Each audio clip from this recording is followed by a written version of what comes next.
Ah, loading. Hello, Lo. Para sa'yo to. Mula noon, sinasabi ko sa'yo na namimiss ko yung nung second year tayo. Kasi, mas friends tayo nun eh. Yung mga sumunod kasi na taon, parang nagbago ka na. Tapos, sungit ka na. Sungit ka na, parang, alam mo yun, malungkutin, madamdamin. Tapos, parang parati kang irritable, ganun. Nakakaasar ka nun second year. Pero, mas okay na pala yung ganun. Yung takbo ka ng takbo. Inaago mo pa nga yung bag ko eh. 'Di ba? Nagpasahan niyo pa ni Byron kasi nga tinago ko yata nun yung bag niyo sa likod ng mga locker. Ayun ko, hindi ko na matandaan. Wala na akong balak alalahanin. Tapos yung mga times na tag-usap pa yung Estolenan. Magkabati tayo nun eh. Pero, dumadating talaga siguro tayo sa stage ng pagbabago. Pero, yun talaga.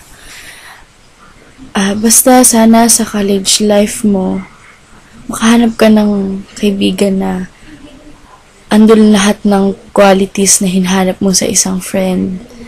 Yung kasing bait ko.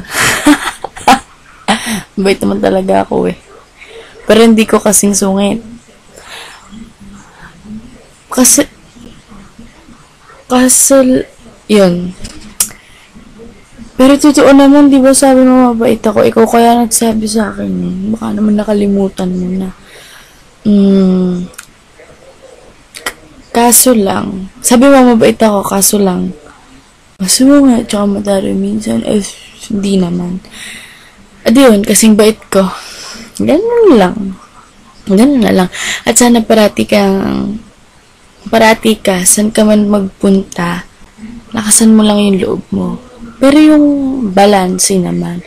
Pag minsan kasi, kulang ka nun. Pag minsan naman, sobra. At ang pinakamaganda kong masasabi sa video na to, kalimutan mo na si Karen. Aminin mo man o hindi.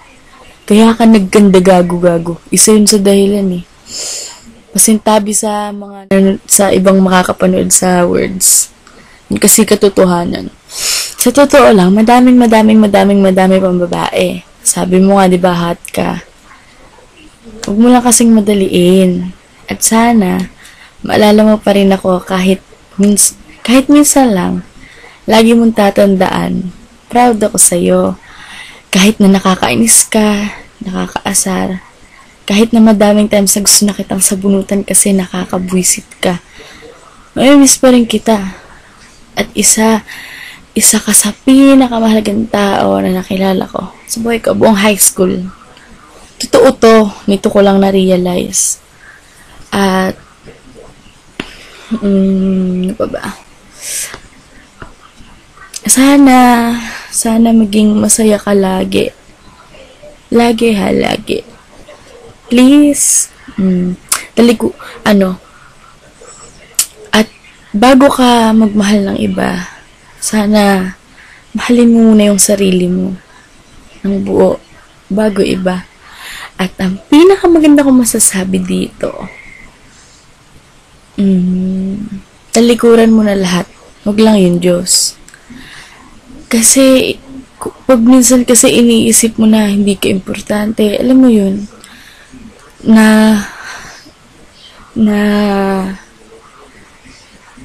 ganun. Pero, alam ko ngayon, nagbago na, diba? Nag-oo ka. Basta tandaan mo lang, mahal ka niya. Sobra. Sinusubo ka lang niya minsan. Kaya may mga hindi magandang nangyayari. Pero lahat yan, mararausan din. Rock lang. Yun lang sa taas. Yan lang. I love you, Lo. Mamimiss kita. Bye-bye.